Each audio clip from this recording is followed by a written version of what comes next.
최근에 어찌 됐건 우리 정부가 출범한 다음에 주식시장이 많이 오르고 했는데 이 정도에서 지금 1차로 제동이 세게 걸리고 있습니다. 그래서 지금 의원님들한테 이 부분에 있어서 좀 드리고 싶은 말씀이 있어서 오늘 말씀을 드리는데, 먼저 5,000포인트라는 용어 좀 쓰지 마세요. 5,000을 더 갈 수도 있고 못 갈 수도 있습니다. 그런데 정권 초기에 너무 많이 올라가면은 우리한테 부담이 될 수도 있는 거고, 가급적 좀 말씀을, 주식시장에 대한 말씀은 줄여주시는 게 좋은데, 정책 방향이나 이런 상황에 대해서 몇 가지 말씀드리겠습니다. 이게 이제 코스피가 이게 2015년부터 10년치 이런 모습인데요. 코스닥은 여전히 헤매고 있는 상태입니다. 그리고 특히나 이건 이제 주봉이니까 삼성전자가 이렇게 올라간 거거든요. 근데 지금 이제 하이닉스 시대가 돼서 지금 특히 지난 한 달 동안에 하이닉스는 완전 주식시장의 어떤 스타였죠.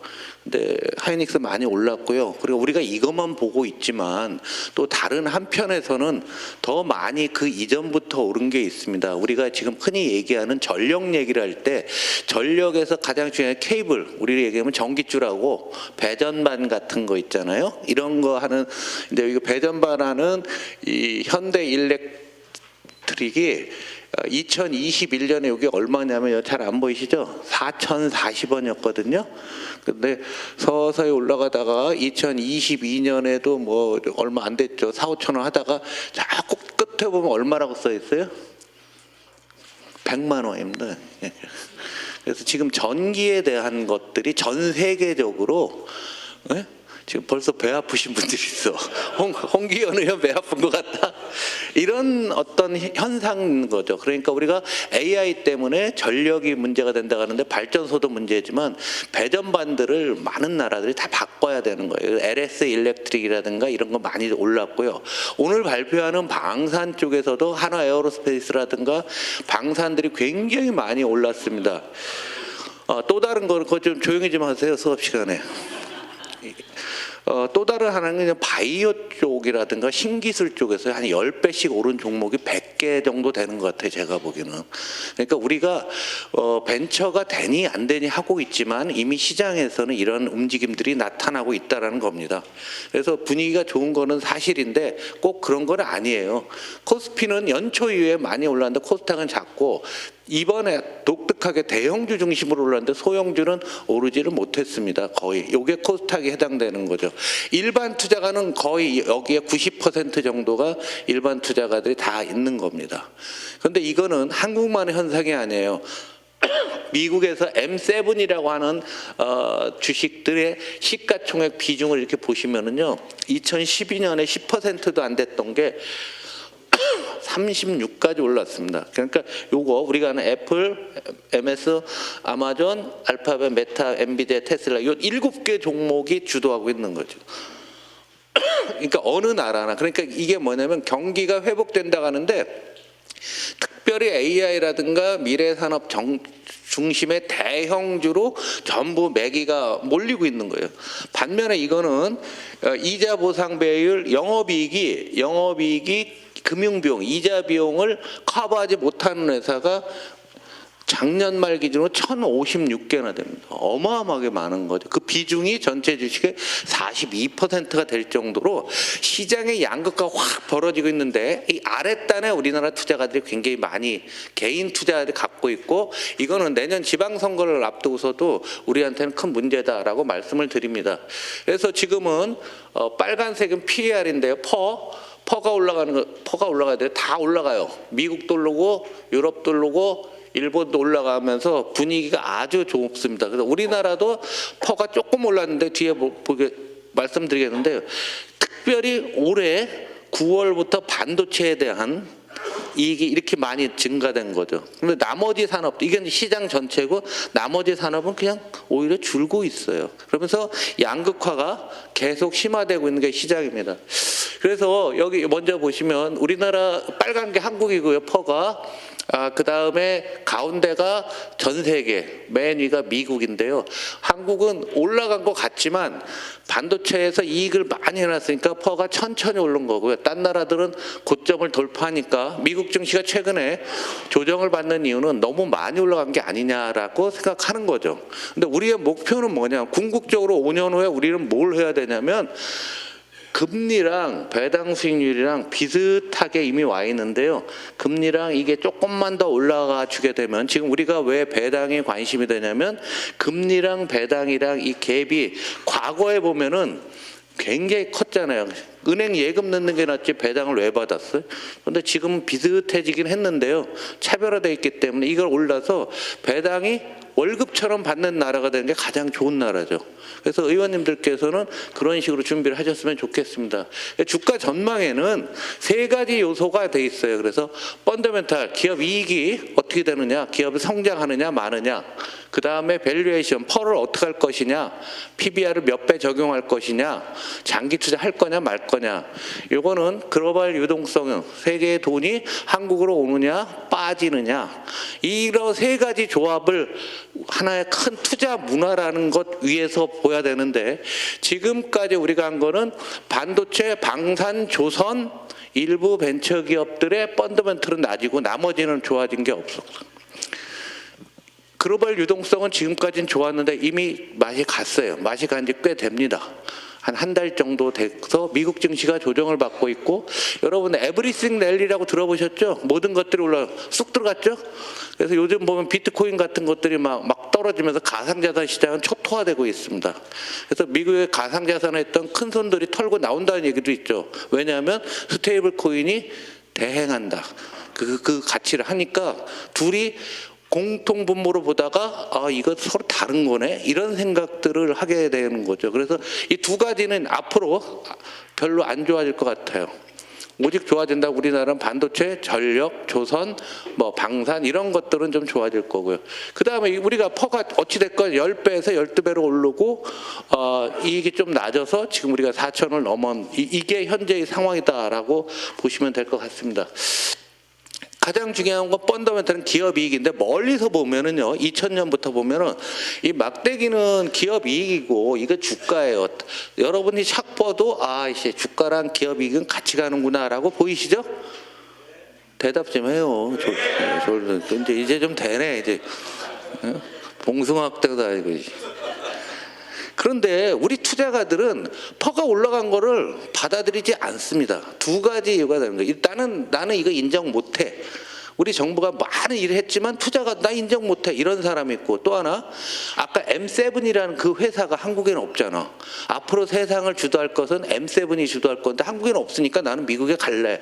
그래서 우리나라 투자가들 해외로 많이 가고 있고요. 외국인 투자가들 한국에서만 그저 그래요. 이번 상승분에서 외국인 샀다가는 산 거 아니에요. 초기에 좀 사다가 말았어요. 오히려 딴 나라에 비하면 대만이나 아니면은 하다못해 인도네시아 이런 데보다도 한국 주식 안 샀습니다. 외국인 투자가들이 별로 인정을 안 하고 있는 거예요. 그러니까 왜냐하면 우리나라가 기본적으로 전문용어로 시클리컬, 그러니까 이 경기 순환적으로 변동성이 큰 경제 구조를 갖고 있기 때문에 외국인들 입장에서는 많이 올라가면 털었다가 빠지면 샀다, 이렇게 아주 오래 가기가 어려워요. 그래서 이번에 배당이라든가 다른 우리가 상법을 개정하는 여러 요인들을 두면은 이 시클리컬한 우리 한국의 그 주식 시장이 스테디하게 꾸준하게 만들어가는 투자 문화를 바꾸는 거죠. 참고로 대만을 보시면은 대만 퍼는 이렇게 떨어지는 게 뭐냐면 IT가 너무 이익이 좋으니까, 이익이 뭐예요? 분모잖아요. 이 분모가 커지니까 퍼가 떨어지는 특이한 현상이 나오고요.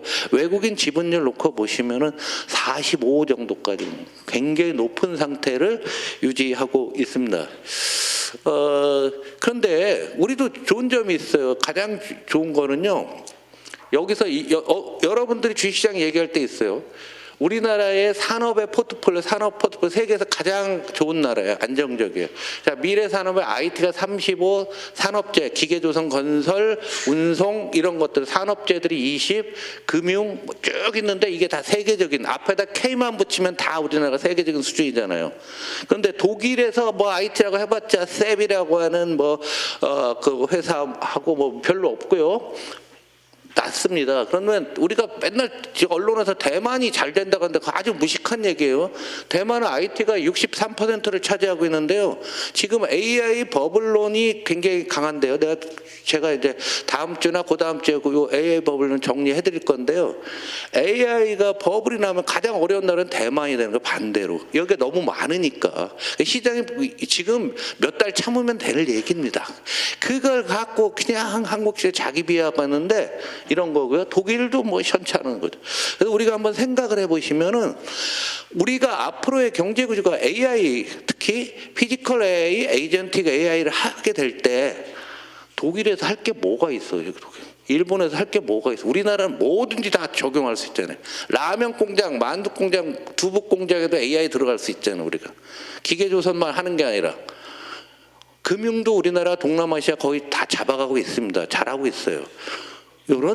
그러니까 우리가 AI 시대에 한국이 세계 3강이 될 수 있다라고 하는 거는 산업의 포트폴리오에도 있다라는 거죠.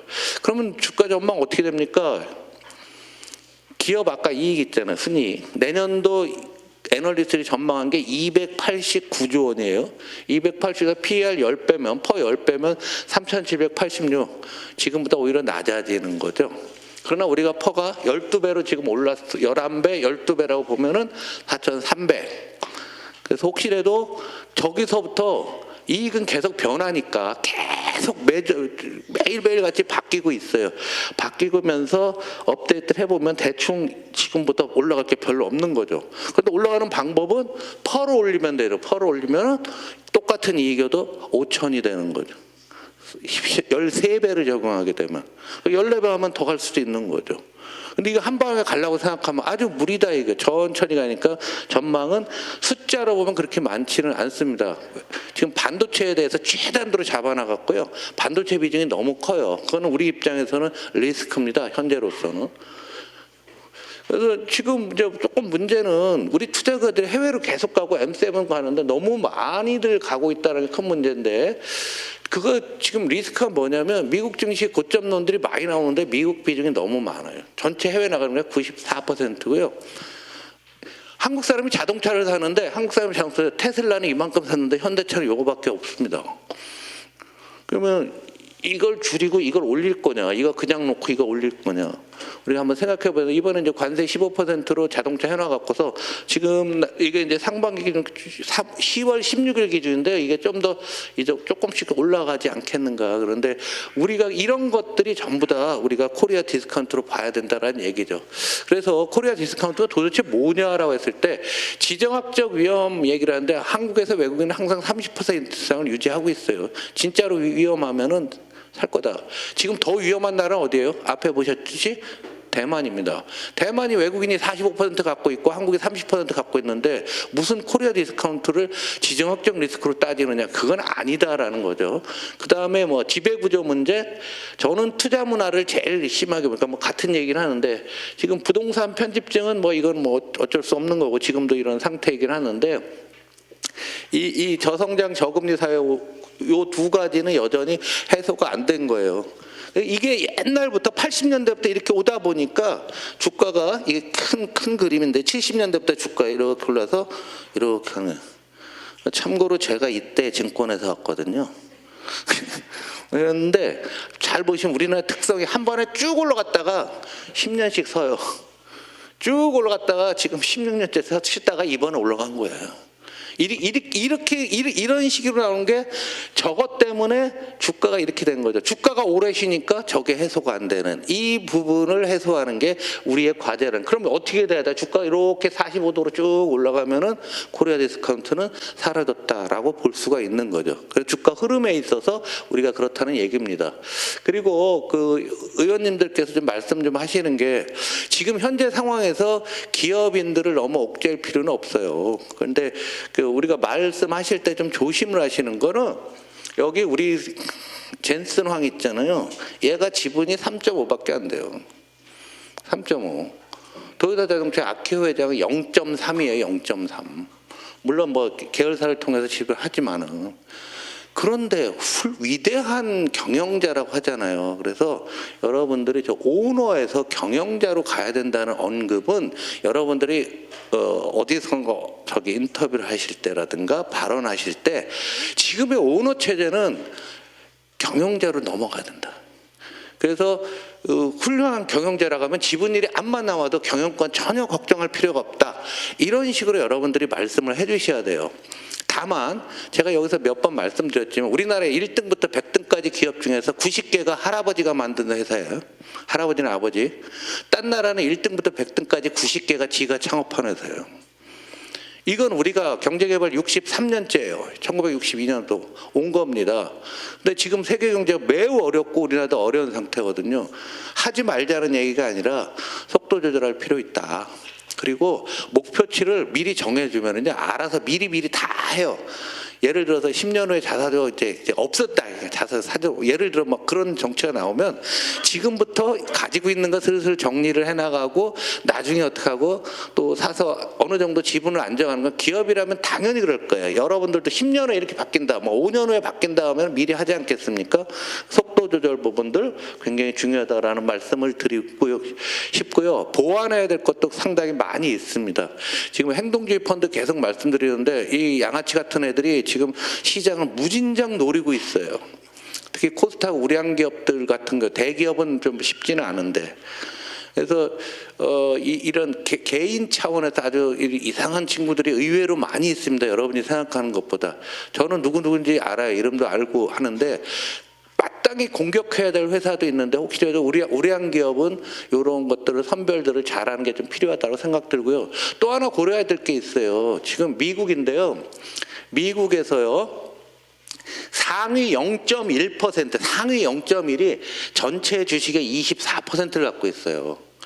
하위 50%는 주식이 없어요. 거의 없다라고 보면 돼요. 근데 이 사람들이 상위 0.1은 부채가 아주 작은데 여기 보죠. 부채를 보면은 부채는 아주 작은데 하위 50%가 전체 부채의 절반을 갖고 있습니다. 우리나라 이 통계 없는데요. 미국 걸 갖고 오신 거예요. 그래서 또 이걸 3분을 한 거예요. 소득계층별로 상위 3분의 1이 평균값들이 주식을 얼마 갖고 있냐면 약 60만 불 정도. 60만 불, 우리나라 돈은 10억 정도로. 얘들은 돈 무지 벌었을 겁니다. 근데 여기는 주식이 없잖아요. 없는 이 사람들이 뭘 했을 거냐는 거죠. 중요한 건 뭐냐. 주가가 이렇게 올라가면 양극화가 불을 붙이는 거예요. 그래서 우리나라도 이번에 부동산이 아니라 주가만 갖고도 양극화가 굉장히 심화됐을 겁니다. 의원님들이 정치를 하시고 정책을 만드시기 때문에 주가가 마냥 올라간다고 좋은 거 아니에요. 어떤 굉장히 알 수 없는 미묘한 균형이 필요하다라고 말씀을 드리고요. 그 다음에 정무위에서 정무위 기재에서 신경 써야 될 거는 주가지수 10년 로드맵이 있어야 된다 얘기예요. 지금 되는 대로 뭐 그냥 오늘 뭐 하나 하고 내일 또 뭐 한 달 있다가 또 뭐 하고 이런 게 아니라고요. 시장은 10년을 넘어버리고 이게 아베가 2012년에 이거 쫙 해나갑니다. 해나가면서 만들어 놓고 거기에 따라서 정부 조직들이 착착 움직이니까 예측 가능해지는 거잖아요. 그런데 지금 우리나라 금융 정책들 보면은 뭐 그냥 모자이크 하듯이 막 이러고 있어. 그래서 그거는 분명히 우리가 정책 리스크도 우리가 지적을 해야 된다라고 말씀을 드립니다. 그 다음에 금융 부분에 있어서 이게 주가와도 관련이 되지만 우리나라 금융이 스타트업, 벤처, 중소, 중견, 대기업 그러고 하는데 여기서 빠진 게 있어요. 빠진 게.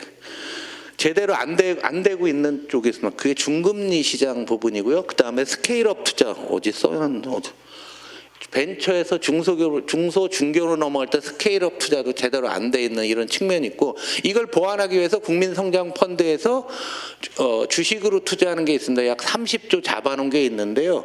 그걸 BDC라는 걸 한다고 합니다. 법안이 그 당시에 허술하게 만들었어요. 왜냐하면 작년 말에 정권 바뀌기 전에 그냥 의례적으로 만들어 놔서 아마 이번 달에 통과가 될 것 같은데요.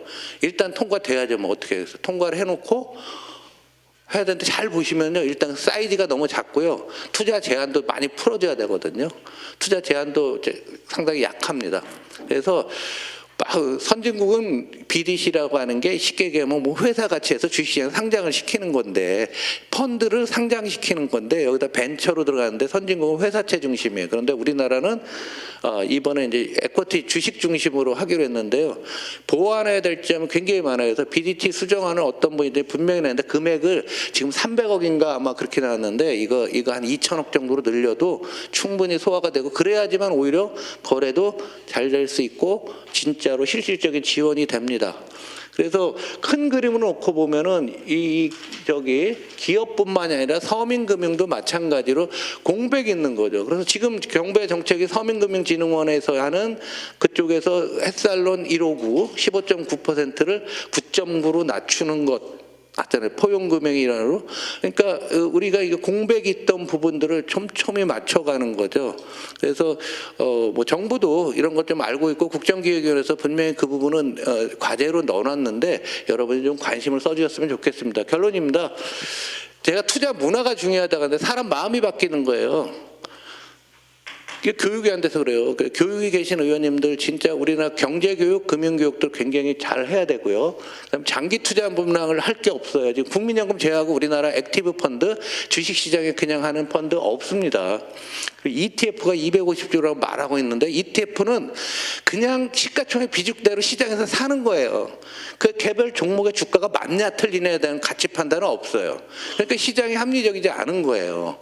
그러니까 액티브 펀드가 오야 돼요. 그래서 대통령께서 지난주에 그랬잖아요. 장기 투자 문화를 하면 그 펀드 매니저가 그 회사에 대해서 열심히 노력하고 오늘 뒤에 발표하는 애널리스트 얘기를 듣고 가서 사고 그러는 거죠. 그래서 이건 우리나라는 절름발인 겁니다.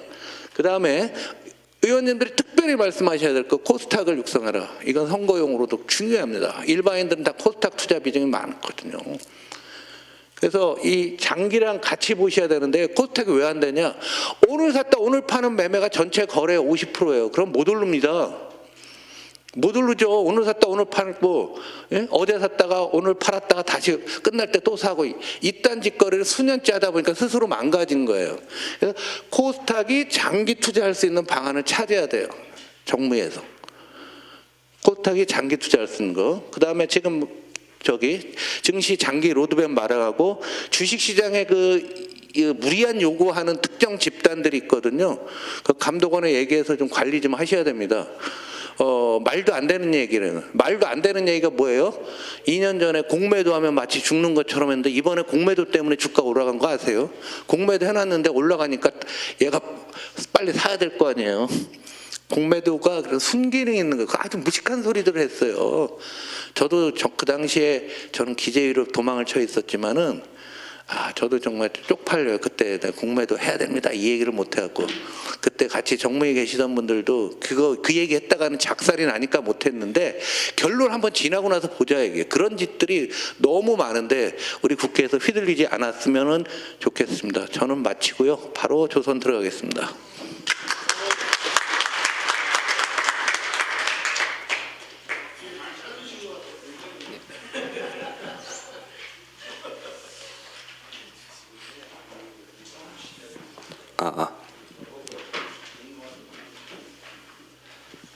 네, 안녕하십니까. 메리츠증권에서 조선기계 섹터를 담당하고 있는 백의원이라고 합니다.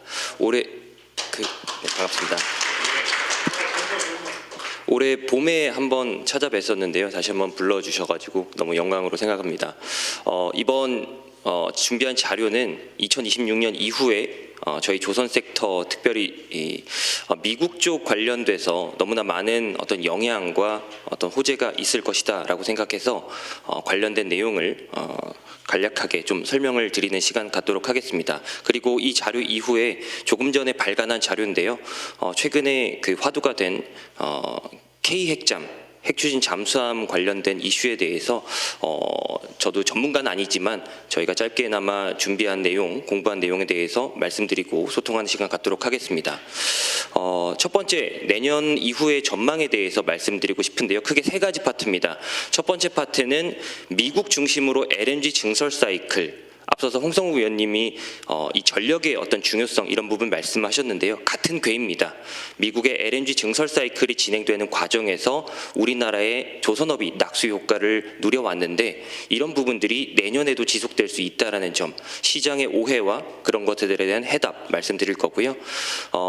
파트 2에서는 지난 그 국제 회사기구 IMO에서 미국 트럼프의 반대로 인해서 엎어졌던 환경 규제가 미칠 영향, 그리고 추가적으로 올해 3월 달에 미국이 중국에 대한 조선업과 해운업 제재를 언급을 했다가 최근에 1년 정도 유예한다라고 입장을 번복했는데요.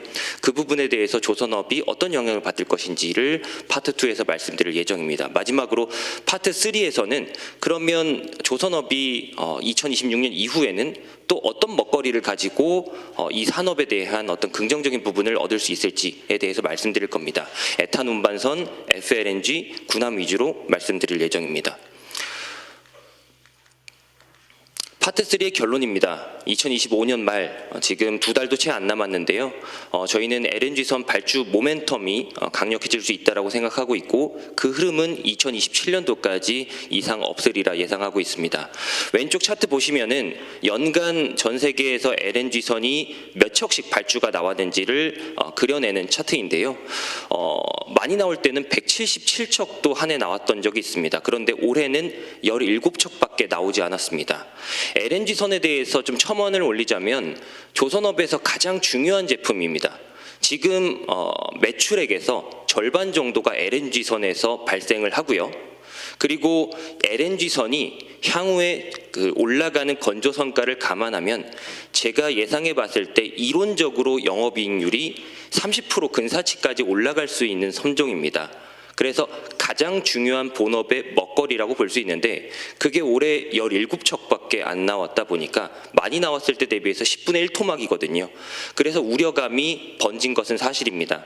다만 파트 1에서 말씀드리고자 하는 부분은 이런 것들이 연말부터는 다시 해소되면서 우리나라 조선업들 중심으로 수주하는 흐름이 이어질 수 있다라고 말씀드리겠습니다. 파트 1에서 좀 지엽적인 부분이 많기 때문에 간략하게 좀 이제 도식화해서 좀 설명드리겠습니다. 올해 왜 LNG선이 그동안 안 나왔을까를 생각해 보면 미국 중심으로 LNG 증설 사이클이 일어날 때 예를 들어서 미국의 LNG를 20년 공급 계약으로 팔면 우리나라의 한국가스공사 같은 회사가 20년 동안 사와야 됩니다.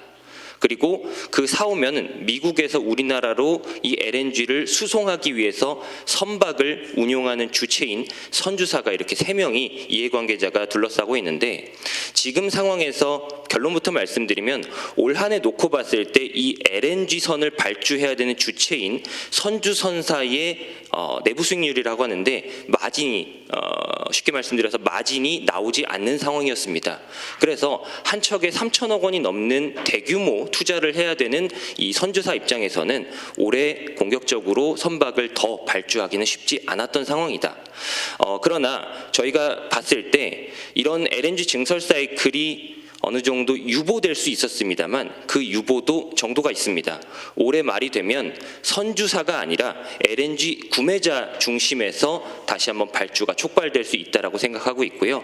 그렇게 되면 지금 조선업이 군함 때문에 주가가 올랐고 군함 없이는 주가가 유지하기 힘들이라라는 우려감이 많습니다만 본업에서의 LNG의 힘은 여전히 강력하다라고 말씀을 드리겠습니다. 나머지 좀 지엽적인 부분은 쭉 넘어가도록 하겠습니다. 그리고 파트 2로 넘어가셔서 이번 10월 17일 날 저희 조선 담당자들이 기대하던 이벤트가 이 유엔의 IMO 국제 해사기구의 환경 규제였습니다. 탄소세, 그중에서도 해운업에서 탄소에 세금을 부과하겠다, 탄소를 배출하는 것에 대해서 페널티를 부과하겠다라고 안건을 올 봄에 승인을 했고요. 10월 17일에 그 회원국들을 모아놓고 채택 여부를 결정했어야 되는데 미국 트럼프 중심으로 반대 입장을 밝힘에 따라서 1년 정도 채택 논의 자체가 미뤄졌습니다. 그러다 보니 조선업 입장에서는 이 영향이 미칠 만한 먹거리는 컨테이너선 쪽에 있습니다. LNG선이 가장 중요한 본업의 선종이다라고 말씀드렸는데 그 다음 순서로 있는 게 컨테이너선이라고 보시면 될 것 같거든요. 그리고 또 하나, 올해 3월 달 기억하실 겁니다. 미국이 중국의 조선업과 해운업을 제재한다라고 했으니 전 세계 수출 교역을 운반하는 수단인 컨테이너선에 대한 어떻게 보면 풍선 효과가 나올 수 있지 않았을까. 예를 들어서 중국 컨테이너선 제재 받으면 우리나라 컨테이너선에 대한 수요가 늘어난다는 식의 말이죠.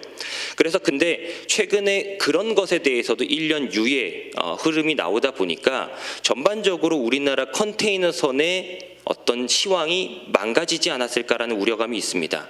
다만 저희가 결론으로 말씀드리고 싶은 것은 2021년 이후에 촉발된 이 컨테이너선에 대한 대량 발주 흐름 거의 5년 가까이 진행되는 과정에서 조선업 입장에서는 수주를 이미 충분히 다 확보한 상황이다라는 부분을 말씀드리고 싶습니다. 환경 규제가 나오려다가 엎어졌고 그리고 중국 조선업에 대한 제재가 어느 정도 강도가 약해진 것은 사실입니다만 그렇다고 해서 컨테이너선에 대해서 더 나쁘게 볼 필요는 없고 오히려 이미 조선업 입장에서는 충분히 받을 만큼 받았다는 뜻입니다. 여기 보시면 숫자가 나와 있는데요. 왼쪽은 선사들입니다. 글로벌 컨테이너 선사들이고 이 오른쪽에 숫자가 의미하는 것은 만약에 이 숫자가 플러스면 이 선사들은 이미 본인들의 노후선들을 교체할 만큼 충분히 발주를 완료했다는 뜻입니다. 그런데 보시면 모든 선사의 숫자가 플러스입니다. 실제로 100만 단위의 숫자도 있고요. 그래서 이미 선사들은 발주할 만큼 했고 환경 규제나 뭐 지정학적 이슈를 떠나서 우리나라 쪽으로 발주를 더 할 것은 없었으니까 굳이 이것을 가지고 주가의 어떤 우려를 심각하게 받아들일 필요는 없다라는 부분을 말씀드리고 싶습니다. 오히려 저도 이해할 수 없지만 그럼에도 불구하고 컨테이너선에 대한 대규모 발주가 연말 연초에 예정되어 있다라고 저희는 예상하고 있습니다. 특집 기사가 외신 보도에서 나왔던데요. 치킨 게임의 어떤 전조 증상이 아니겠느냐라고 지금 특집 기사에서 기자가 언급할 정도로 굉장히 많은 양의 발주가 연말 내년 초에 예정되어 있습니다. 조선소 입장에서는 안 나올 줄 알았는데 이런 먹거리가 쏟아져 나온다면 그것은 서프라이즈로 받아들일 요인이 충분하다라고 말씀드리고 싶습니다. 이어서 파트 3로 넘어가도록 하겠습니다. 지금 LNG선과 컨테이너선이라고 하는 본업의 중요한 두 가지 먹거리를 말씀드렸는데 2026년 이후에 우리가 조금 더 기대해야 할 산업과 그리고 제품군은 어떤 것이 있는지를 말씀드리겠습니다. 크게 세 가지입니다. VLEC, FLNG 그리고 군함입니다. 우선 첫 번째로 VLEC는 에탄 운반선입니다. 에탄 운반선은 다소 생소한 제품인데요. 두 번째 문단 보시면 이 선박의 수주 가격, 척당 가격이 2.1억 달러입니다. 아까 말씀드렸던 가장 중요하고 비싼 선종인 LNG선이 2.6억 달러 정도인데 단위 부피당 가격으로 치면 거의 비슷한 상황입니다. 그래서 굉장히 고마진의 선종이 에탄 운반선이다라고 정의 드릴 수 있는데 이 에탄 같은 경우에는 미국 중심으로 수출 교역이 형성되는 시장입니다. 미국만이 거의 유일하게 에탄을 수출하는 국가인데요. 미국이 이 에탄을 중국이나 인도와 같은 나라에게 판매량을 늘리면 늘릴수록 그것을 수송해야 하는 운반선의 수요는 늘어날 수 있다라는 아이디어를 공유드리고 싶습니다. 물론 리스크는 있습니다. 그 중국 같은 경우에는 석유화학 쪽에서 에탄보다는 프로판가스를 더욱 선호합니다. 실제로 2020년 초반에 프로판가스 관련 설비를 증설했기 때문에 에탄에 대해서 수입 수요를 크게 늘릴 만한 유효는 아직까지는 조건부입니다. 그러나 미국과 중국, 미국과 인도 간의 무역 협상이나 이런 줄다리기 과정에서 동아시아 국가들이 이 미국과의 관세 협상이나 무역 협상에서 하나의 내어주는 카드로서 LNG를 활용했듯이 이런 국가들도 에탄을 내어주는 카드로 활용한다라고 하면 저희가 굉장히 비싼 이 에탄 운반선이 내년부터 발주가 나올 수 있지 않을까라는 기대하는 부분도 있고요. 실제 조선소들도 이러한 새로운 먹거리에 대한 기대감이 커지고 있는 상황입니다. 그래서 첫 번째 이 하나의 아이템을 말씀드리고 싶고, 두 번째로는 FLNG입니다. 삼성중공업이 독과점적인 지위를 유지하는 그런 제품군이고 해양 플랜트의 한 분류 체계입니다. 이 FLNG 같은 경우에는 사실상 미국에서 나오는 모든 수요는 삼성중공업이 유일하게 수주가 가능하고, 그 외에 남미 지역이나 미국을 제외한 국가에서 필요로 하는 FLNG의 수요도 삼성중공업의 수주 가능성이 매우 높습니다. 그러다 보니 내년에 저희가 LNG 증설 사이클이 육상에서 진행이 되면 육상터미널, 해상에서 진행되면 FLNG가 필요한 것이기 때문에 이런 부분에 대해서도 수주 기대감이 높은 상황입니다. 마지막으로 세 번째 먹거리인데요. 군함입니다. 저희가 봄에 찾아뵀었을 때 이 미국 중심으로 미 해군의 전투함과 비전투함에 대해서 우리나라 K조선이 굉장히 큰 낙수 효과를 얻을 수 있다라는 부분으로 주장을 했었는데요. 오늘 짧게 말씀드리기 위해서 결론부터 가져와 봤습니다. 그래서 미국뿐만 아니라 여기 왼쪽 보시는 것처럼 저희가 가장 공을 들인 그 테이블 중에 하나인데요. 2025년 말부터 2030년까지 미국을 중심으로 해서 그 외에 페루라든지 캐나다라든지 여러 우리나라 조선소가 군함 또는 함정을 수출할 수 있는 프로젝트들을 열거해 봤습니다. 그리고 최대한 보수적으로 그 프로젝트당 얻을 수 있는 발주 금액까지 저희가 나래비를 세워봤고요. 그랬을 때 2030년이 되면 정확하게는 2028년부터 이 일감이 개화된다라고 저희는 보고 있고요. 2030년이 되면 우리나라 팀코리아, HD 현대중공업과 하나오션이 이 시장에서 얻게 될 1년 매출액은 84억 달러어치로 저희는 예상을 하고 있습니다. 그래서 굉장히 큰 시장이 열리고 있는 상황인데 저희가 2028년부터는 실제로 손익계산서에서 이런 것들을 얻게 될 수 있다라는 부분 강조드리고 싶습니다. 그래서 저희는 조선 섹터에 대한 앞서서 PER, PBR 관점에서의 어떤 밸류에이션 로직도 말씀 주셨는데 저희는 여전히 조선 섹터 좋게 보고 있습니다. 저희가 시장과 소통할 때 이렇게 말씀드립니다. 조선 섹터는 마치 등산과 같다고 설명드리고 있습니다. 분명 다 왔다고 생각하는데 더 올라갈 여지가 남아 있더라고요. 그래서 저희는 굉장히 좋게 보고 있는 산업이고 11월 초, 10월 말에 핵추진 잠수함이라고 하는 굉장히 도파민이 폭발하는 좋은 호재가 나왔고 그에 따라서 주가가 분출한 이후에 11월 첫째 주, 둘째 주에 잠시 조정 기간을 거치고 있지만 저희는 오히려 11월 말까지 이런 조정 기간 그치고 난 뒤에는 내년 말 이후의 전망을 봤을 때 굉장히 좋은 상황이다라고 말씀드리고 싶습니다. 그리고 이어서 말씀드리고 싶은 부분은 오늘 발간한 핵추진 잠수함에 대한 내용입니다.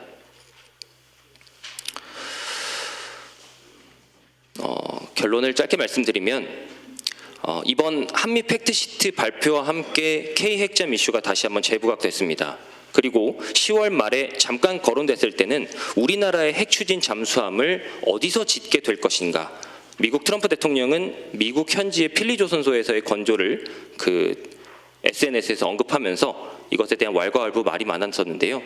이번에 우리나라 정부가 밝힌 내용을 그대로 인용하면 우리 핵잠은 우리나라에서 건조하는 방향성이 명확해졌다라고 생각합니다. 그러면 이 핵추진함 건조를 위해서 앞으로의 우리나라 방향성은 여전히 과제가 산적해 있는 부분은 있습니다.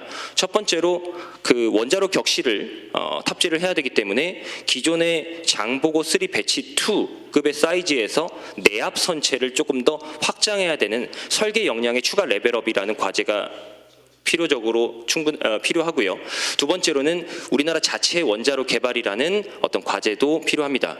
그런데 일반적으로 이런 것들을 쳐다보면 굉장히 오랜 시간이 소요될 것이다라고 처음엔 생각했습니다. 저도 그렇게 생각했습니다만 찾아보면 찾아볼수록 굉장히 놀라웠습니다.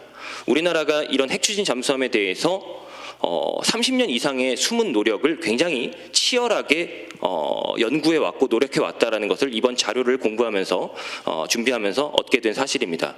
우리나라가 5,000톤급 이상의 핵 추진 잠수함을 4척 이상 보유하는 목표를 이번 11월 초였을 겁니다. 국무회의 때 발표를 나온 부분을 그대로 인용했는데요.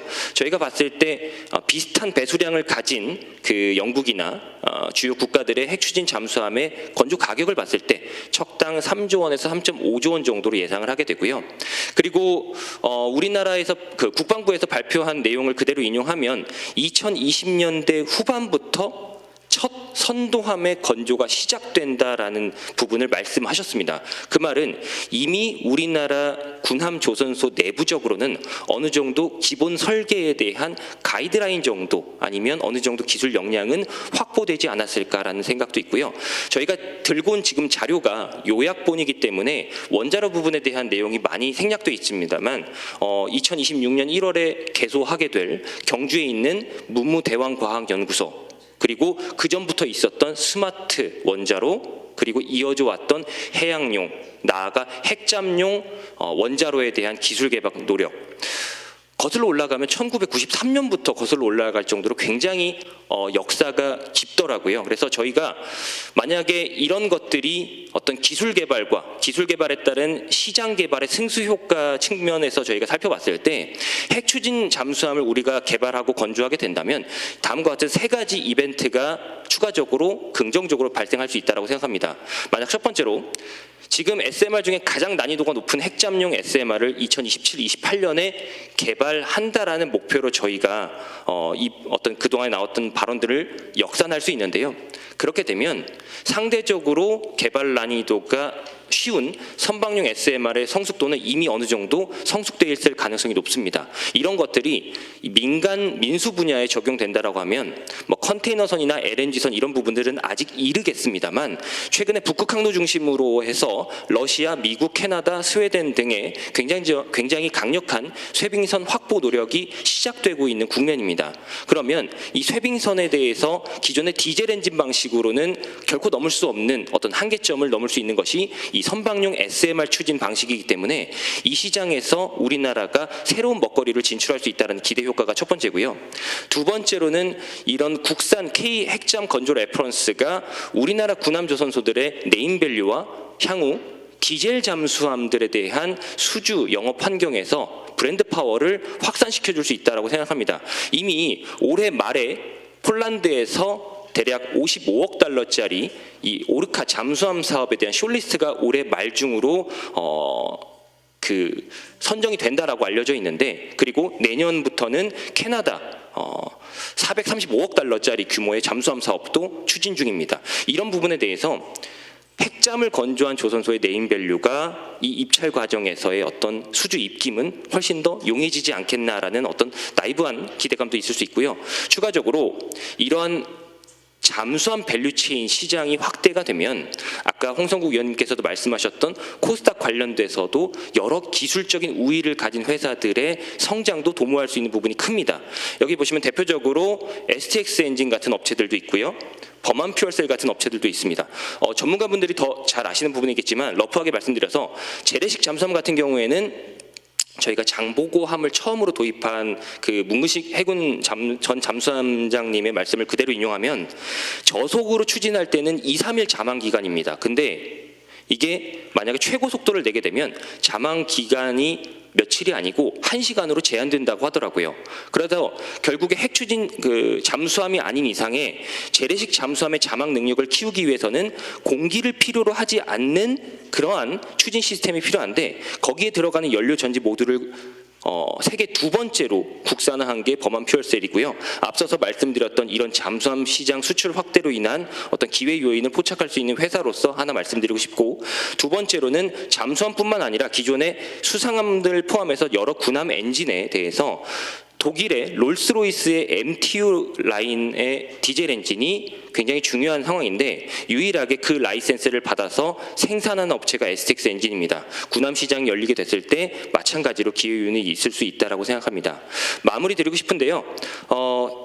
K 핵잠 건조 시대에 이런 부분을 진두지휘할 업체는 결국 군함 조선소로 귀결될 수 있고 가장 선호하는 업체로서는 하나오션과 HD 현대중공업이 중요한데 아직까지 뭐 26년, 27년도에 눈에 보이는 어떤 매출액이나 이런 부분은 제한적일 수 있습니다. 다만 저희가 아까 보셨던 테이블처럼 2028년 이후 그리고 나아가 2030년에는 이 시장 관련돼서 만개할 수 있다라고 보고 있기 때문에 여러 가지 긍정적인 부분을 계속해서 강조드리고 있다라고 저희 조선 섹터 현황을 정리드리겠습니다. 그래서 오늘 저희가 준비한 자료는 여기까지고요.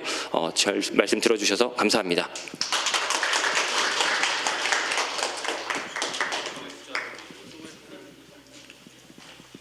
네, 감사합니다.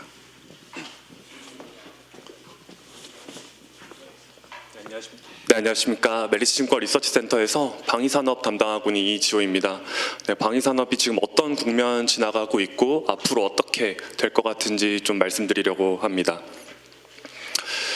네, 우선 연초 대비해서 방산업종 주가 수익률을 한번 보게 되면 많게는 300%, 적게는 거의 90% 가량의 성장률을 보여주고 있습니다. 그래서 코스피가 많이 올랐는데도 불구하고 여기를 모두 아웃퍼폼하고 있는 구간이라고 보고 있고요. 그 이유를 좀 생각을 해보게 되면 뒤쪽에서 다시 한번 말씀을 드리겠습니다만 지정학적 리스크가 계속 이어지고 있다는 점이 가장 유효한 것 같다라고 보고 있습니다. 이렇게 국내 업종들만 보게 되면 사실 잘 안 와닿으실 수 있는데요. 해외와의 비교가 조금 필요할 것 같습니다. 2025년 초부터 방산업종 글로벌리 가장 잘 나간다라고 하는 지역 세 군데를 추려서 보게 되면 한국, 유럽, 미국 이렇게 좀 추려서 볼 수가 있습니다. 근데 그 안에서도 한국이 유럽 대비해서 큰 폭의 주가 상승률을 보여주고 있고요. 그 배경에는 우측의 차트 보시면 아시겠지만 아까 처음에 말씀드렸던 PER 관점으로 접근을 하기가 매우 용이합니다. 그간에는 국내 방산업종 항상 방어주 컨셉으로 저희가 많이 접근을 했습니다. 왜냐하면 큰 돈을 벌지는 못하더라도 항상 휴전중인 국가이기 때문에 꾸준한 먹거리가 존재한다라는 장점이 있는 방어주로 저희가 접근을 했었습니다. 하지만 2022년 이후에 러시아 우크라이나 전쟁 이후 저희가 폴란드에서 대규모 수주를 받게 되면서 방산업종은 성장주로 재평가가 되기 시작을 했고요. 이익이 성장함과 동시에 멀티플, 즉 PER도 크게 올라가면서 저희가 이제는 유럽보다도 더욱더 프리미엄을 받고 있는 구간까지 도달했다라고 이해를 해주시면 좋을 것 같습니다. 그래서 지금 어떤 지정학적 리스크가 계속 이어지고 있는지 한번 업데이트할 필요가 있는 것 같습니다. 러우 전쟁 같은 경우에는 여러 차례 이제 종휴전 협상 진행을 했음에도 불구하고 해소되지 않는 모습이 관측이 되고 있습니다. 여전히 우크라이나 영토의 거의 20% 가까이를 러시아가 점유를 하고 있는 상황이고요. 저희가 언론상에서 돈바스 지역에 대한 얘기를 많이 듣게 됩니다. 러시아가 이 돈바스 지역을 점령을 하는 것을 항상 원하고 있는데 어느 때보다도 지금 치열하게 진행이 되고 있습니다. 우측에 지도 보시면 아시다시피 돈바스 지역에서 이렇게 흰색으로 표시된 저 오목한 부분만 먹게 된다라고 하면 러시아가 거의 이제 돈바스를 점령하게 되는 모습이 관측이 될 것 같은데요. 그래서 저희가 러시아 우크라이나의 전쟁에 대한 관심도가 많이 줄어들었지만 오히려 전쟁의 양상은 전쟁 초기보다도 더욱더 격화되고 있는 상황이다라고 봐주시면 좋습니다. 그리고 러시아의 도발 범위가 우크라이나를 넘어서 유럽 전 지역으로 좀 확산이 되고 있습니다. 좌측의 차트 보시면 아실 텐데요. 러시아의 무인기 또는 드론이 나토 회원국들의 영공을 침범한 횟수를 정리를 해둔 겁니다. 총 17개국이 피해를 보고를 한 상황이고요. 이제 더 이상 우크라이나만 걱정을 할 게 아니라 나토 전 지역이 러시아를 더욱더 견제해야 되는 상황까지 왔다라고 보고 있는 상황입니다. 유럽뿐만이 아니라 중동 지역에서도 계속 리스크가 이어지고 있습니다. 이스라엘 하마스 전쟁, 계속 휴전이랑 전투 재개가 이어지고 있는 가운데 일상적인 상황에서도 계속 공습이 이어지고 있습니다. 그리고 더 나아가서 휴전이 체결이 되었음에도 불구하고 이스라엘은 레바논에 있는 헤즈볼라라고 하는 비국가 무장단체와 계속 교전을 이어가고 있는 상황이고요. 여기서 추가적으로 부각된 리스크는 올해 6월에 있었습니다. 기존의 이란이 이 비국가 무장 세력들, 저희가 많이 들어본 하마스, 헤즈볼라라고 하는 이런 기관들을 지원하고 있다라는 게 저희가 심증은 있었지만 물증이 없는 상황이었는데 올해 6월에 이란과 이스라엘이 직접적인 전쟁을 치렀습니다. 그래서 그간 배후 세력으로 여겨지던 이란이 직접 교전 당사자가 될 수 있다라는 불안감이 많이 심어지게 되었고요. 그 관점에서 아래쪽에 지도를 보시게 되면 이란이 보유하고 있는 미사일 사거리를 계산을 한 이제 그림입니다. 저 사정권에 있는 국가들은 더더욱 방공망에 대한 수요가 높아질 수밖에 없는 환경이 유지가 되고 있다라고 봐주시면 좋을 것 같습니다. 다음으로는 남중국해, 대만과 중국 관계도 계속 격화되고 있는 모습이 관측이 되고 있습니다.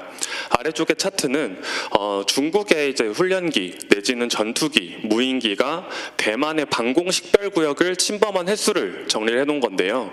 2022년부터 2023년까지는 월 평균 140회 정도였는데 라이칭더 총통이 취임한 이후에는 거의 300회까지 높아지게 되었습니다. 그래서 저희가 대만, 중국 2027년에 전쟁 난다라는 얘기를 많이 하고 있습니다. 시진핑 주석이 2027년까지 대만 작전 준비를 완료 지시를 한 바가 있고요. 추가적으로 2027년은 시진핑의 사연임이 결정이 되는 해임과 동시에 중국 군창설이 100주년 겹치는 해입니다. 그렇기 때문에 2027년에 지금 방점이 찍혀 있는 상황이고 그 전까지 동남아시아 지역으로 이 무기에 대한 이제 수주 사이클이 도래할 수 있다라고 저희는 해석을 하고 있습니다. 그래서 앞서 말씀드린 내용들을 종합해서 보게 되면 과거에는 이런 지정학적 리스크가 이벤트적인 성격이 강했습니다.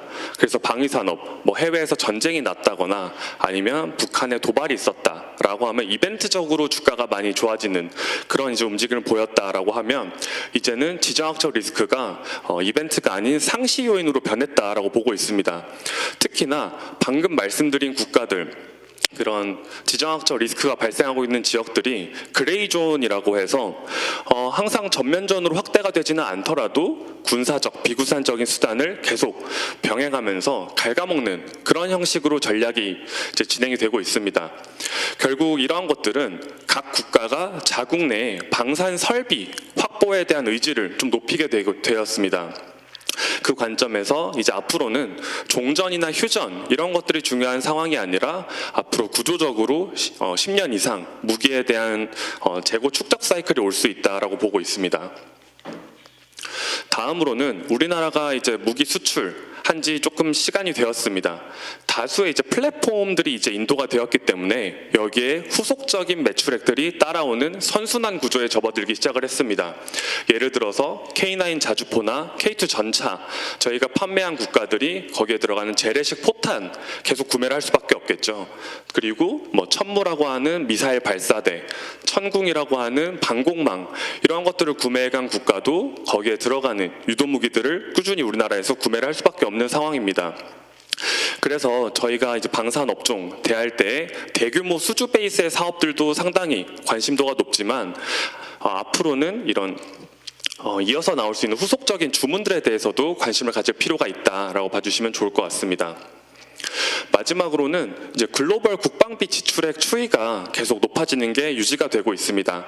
좌측 하단의 차트 한번 봐주시게 되면 러우 전쟁 이후로 그리고 중동 전쟁 이후로 글로벌 전 지역에서 국방비를 감액하는 국가가 하나도 없이 이제 형성이 되고 있습니다. 그리고 앞으로도 이 추세가 좀 이어질 것으로 보고 있고요. 더 나아가서 국방비 항목 내에는 무기 구매하는 것들 내지는 군인을 고용하는 이런 다양한 요소들이 이제 들어가 있는데 나토 회원국들 지출액 추이를 한번 봐주시게 되면 국방비 지출액 내에서 무기 조달에 대한 비중 20% 가이드라인이 형성이 되어 있었고 10년 전만 하더라도 이 가이드라인을 넘는 국가가 10개 미만이었습니다. 하지만 올해부터는 벨기에를 제외하면 전체 국가들이 모두 20% 이상의 무기 조달 비중을 가져가고 있기 때문에 앞으로도 우리 방산업종이 무기 수출할 기회가 다수 포진해 있다라고 보고 있는 상황입니다. 그래서 이런 관점에서 이제 우리나라 기업들이 어떤 방향성으로 나아가고 있는가, 첫 번째는 현지화 전략입니다. 과거에는 이 현지화 전략이 그냥 수출을 잘하기 위한 윤활유 역할을 해준다라고 생각을 했습니다. 왜냐하면 기술 이전이 보통 동행하는 구조이고요.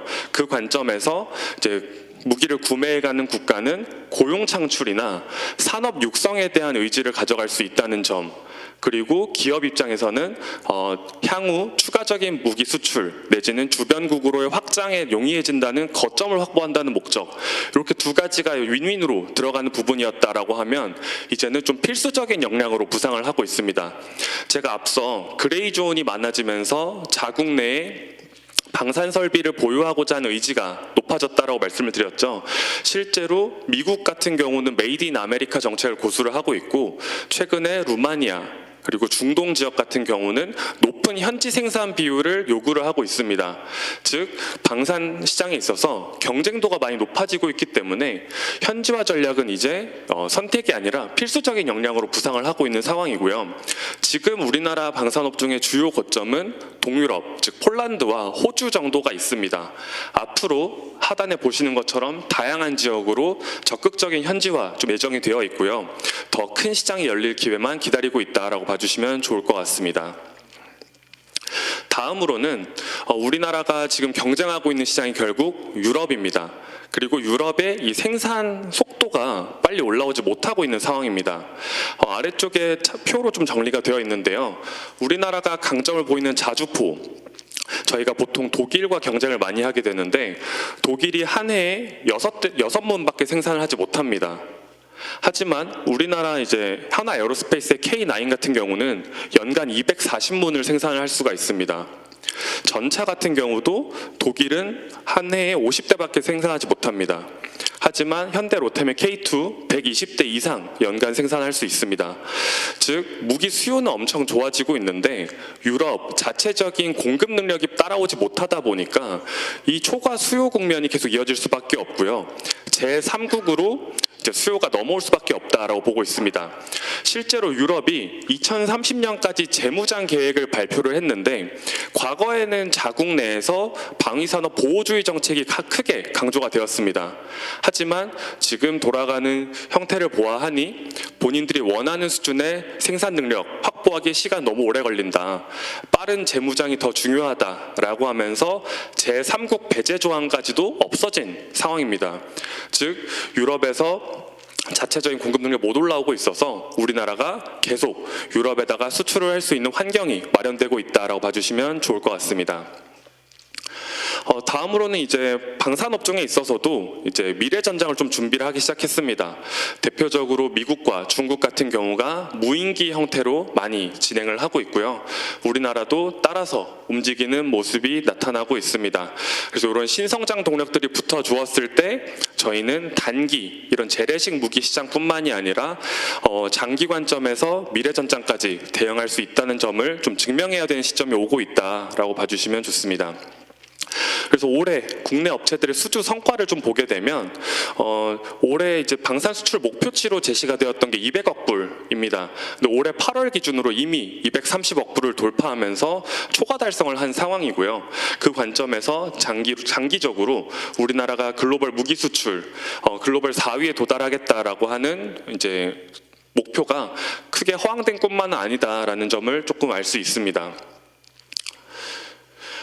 근데 이제 우리나라가 이제 방산 수출 더 잘하기 위해서는 정책적으로도 좀 지원이 필요하다라고 생각을 하고 있습니다. 우리나라만큼이나 무기 수출을 잘하고 있는 그리고 독일, 영국, 이탈리아, 스페인 이런 국가들을 조금 비교를 해보고자 하는데요. 우선 독일 같은 경우는 최근에 방산 수출에 대해서 상당히 용인하는 범위가 넓어지고 있습니다. 과거 독일 같은 경우는 전범국이라는 이제 이미지가 너무 강했기 때문에 방산 수출에 대해서 상당히 조금 보수적인 태도를 취하고 있었는데요. 올해 초부터 방산 업계에 전반적으로 개방하는 모습이 나타나고 있습니다. 방산 수출에 대한 이제 기준을 표준 이제 민수 제품들 이제 수출하는 것과 유사한 방식으로 취급을 하기 시작을 했고요. 기존에는 프로젝트 단위로 이 프로젝트에 참가하는 업체들이 독일의 기여도가 얼마나 높은지 이런 것들을 판단을 해서 이제 수출 여부를 좀 이제 결정을 지었었는데 그거에 대한 기준 또한 많이 완화를 시켜 주었습니다. 그래서 방위산업 전면적으로 개방을 하고 있다. 그래서 저희가 좀 벤치마크할 부분이 좀 있는 것 같고요. 두 번째로는 프랑스입니다. 전통적으로 강력한 방산 수출 지원 체계를 보유하고 있는 국가이고 어느 정도냐면 국방 예산 내에서 방산 수출 지원 활동에 대한 전용 예산이 따로 편성되어 있을 정도입니다. 그 정도로 이제 수출 의지가 강력하다라고 봐주시면 좋고요. 아직까지도 350억 유로 정도의 보증 이제 한도가 남아 있습니다. 꾸준히 수출을 좀 할 수 있는 재원들을 계속 준비를 해놓고 있는 상황이고, 특이점이라고 한다면 대부분의 이제 방산 수출이 일어날 때 OECD 신용 등급을 통해서 이 나라의 지불 능력을 판단을 하고 저희가 장기 관점으로 이제 보증을 서주게 되는 구조입니다. 하지만 프랑스는 OECD 신용 등급을 사용하지 않고 자체적인 위험 등급 제도를 도입을 해서 수출할 수 있는 지역을 더욱더 크게 가져가려는 노력이 이루어지고 있습니다. 이 부분은 우리나라도 좀 닮으면 좋겠다라고 생각을 하고 있고요. 마지막으로는 또 영국입니다.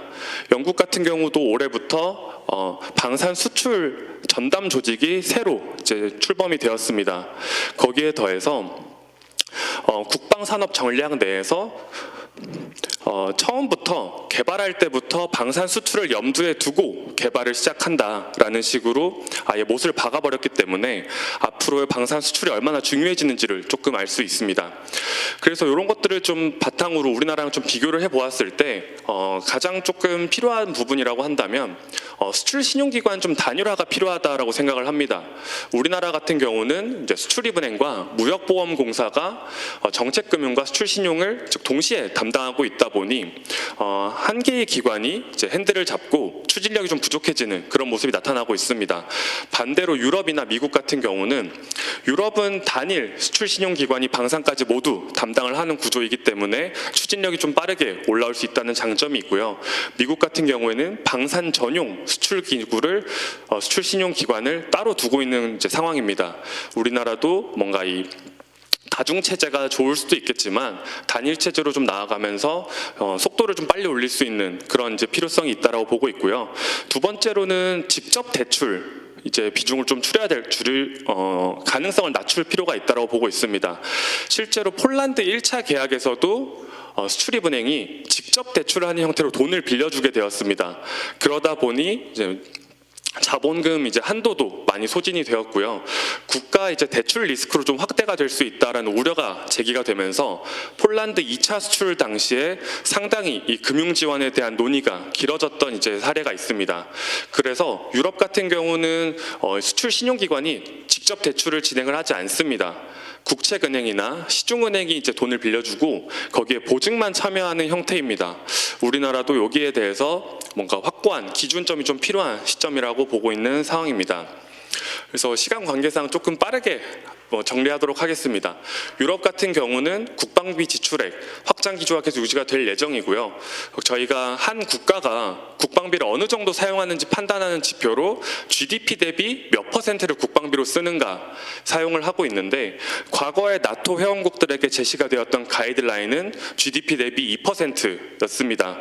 근데 이번에 나토 회원국들 신규로 합의를 하게 되었고요. 2035년까지 5%로 높이겠다라고 했습니다. 2배 이상 증액을 하는 거기 때문에 요 큰 시장이 유럽에서 좀 예정이 되어 있고, 좌측에 보시게 되면 국방비 지출액 비중이 높은 국가들이 현재 우리나라가 다수 수출하고 있는 국가들이 포진되어 있습니다. 저 국가들을 중심으로 우리는 이 국방비 지출액이 조금 미진한 국가들까지 추가적으로 확장을 할 필요가 있다고 보고 있는 상황이고요. 폴란드 앞으로도 꾸준히 잔여 물량이 남아 있어서 수출 이제 추진이 될 것 같고요. 내년부터는 루마니아에 대한 시장도 크게 열릴 예정입니다. 그래서 저희가 계속 러시아랑 접경하고 있는 동유럽 지역 중심으로 수출을 하고 있는데 이제 서유럽 쪽으로 넘어갈 수도 있을 것 같습니다. 서유럽 지역은 우리나라만큼이나 방산 수출 잘하고 있는 국가들이기 때문에 이 국가들에게 우리가 수출을 할 수 있게 된다. 이 미개척지를 저희가 뚫어내게 된다라고 하면 추가적인 성장 동력이 될 수 있다라고 보고 있고, 앞서 말씀드린 멀티플 더 비싸질 수 있는 그런 환경이 열릴 것으로 보고 있습니다. 그리고 저희가 한 해에 국방비를 1,000조 이상 쓴다라고 하면서 미국을 천조국이라고 많이 부르는데요. 그 천조국으로 우리나라가 무기 수출 가능성도 조금씩 열리고 있습니다. 자주포 그리고 재래식 포탄의 추진용 화약, 장약이랑 훈련기, 소형 유도무기류들이 지금 가능성이 상당히 높게 제시가 되고 있고 올해 연말부터는 미국의 조종사 훈련기, 내년부터 미국 현지의 장약 공장 그리고 내년에 미국 자주포 도입 사업에 시연이 예정이 되어 있고요. 그리고 언제든지 미국은 이 소형 유도무기에 대한 주문을 할 수 있는 저희가 성능 평가까지도 통과를 한 상황입니다. 마지막으로 이제 중동 지역이 될 것 같습니다. 중동 지역은 전통적으로 무기 수요가 항상 높은 국가였는데요. 아까 말씀드렸던 이란의 미사일 위협이 점점 커지다 보니까 방공망에 대한 수요가 높아지고 있습니다.